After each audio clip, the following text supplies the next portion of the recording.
جب تک فرانسیسی سفیر واپس نہیں جاتا ہم نے اپارا چوک اسلام آباد سمیت پورے پاکستان میں دھرنوں کا اعلان کر دیا ہے۔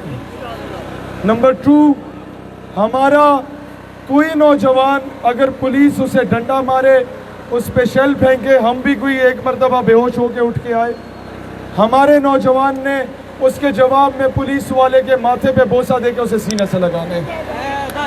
ہم نے دشمن کو ویک پوائنٹ نہیں دینا۔ نمبر 3، ہم نے کسی سرکاری املاک کو نقصان نہیں پہنچانا، اور جو سرکاری املاک کو نقصان پہنچائے گا وہ ملک کا دشمن ہے، وہ ہم میں سے نہیں ہے۔ سمجھ لیں، کیونکہ ہمارے ٹیکسوں پہ بنتی ہے اور یہ ہمارا ملک ہے، دشمنی ہماری فرانس کے ساتھ ہے۔ نمبر 4، پورے پاکستان کے لوگ ابھی دھرنوں کے لیے بیٹھے، ملک کی معیشت ہمیں عزیز ہے۔ اس ملک میں جب بلوچستان میں بھارت نے پروپیگنڈے کی کوشش کی تو اس وقت میں پہلا پاکستانی تھا جس نے ڈیرہ بگٹی میں 7,000 لوگوں کا جلسہ کر کے پاکستان کا پرچم لہرایا تھا۔ اس ملک میں جب آپ لوگوں نے خیبر پختونخوا میں انڈیا نے کوشش کی ہے بتانے کی کہ یہ ملک دشمن ہے، میں نے وہاں جلسے کر کے یہ ثابت کروایا کہ انہیں اختلاف حکومت سے ہے۔ یہ پشتون، اس نے تمہیں کشمیر آزاد کر کے دیا تھا، اس نے جہاد افغانستان میں تمہیں کامیاب کروایا تھا۔ یہ پاکستان کا غدار نہیں، پاکستان کا سب سے بڑا وفادار یہ پشتون ہے۔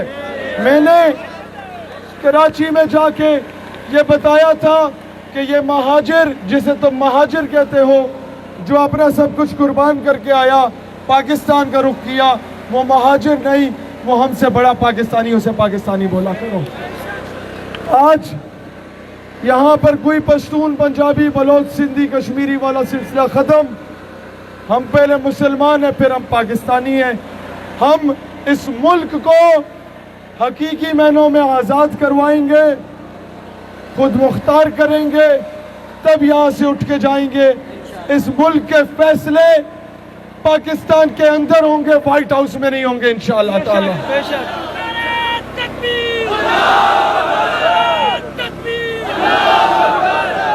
یہ نوجوانوں کا فیصلہ ہے، ہمارا تعلق کسی سیاسی مذہبی جماعت سے نہیں ہے، البتہ تمام سیاسی مذہبی جماعت ہو، کوئی بھی ہو جو مسلمان ہے، رسول اللہ علیہ السلام کی حرمت کے لیے ہم بیٹھیں گے۔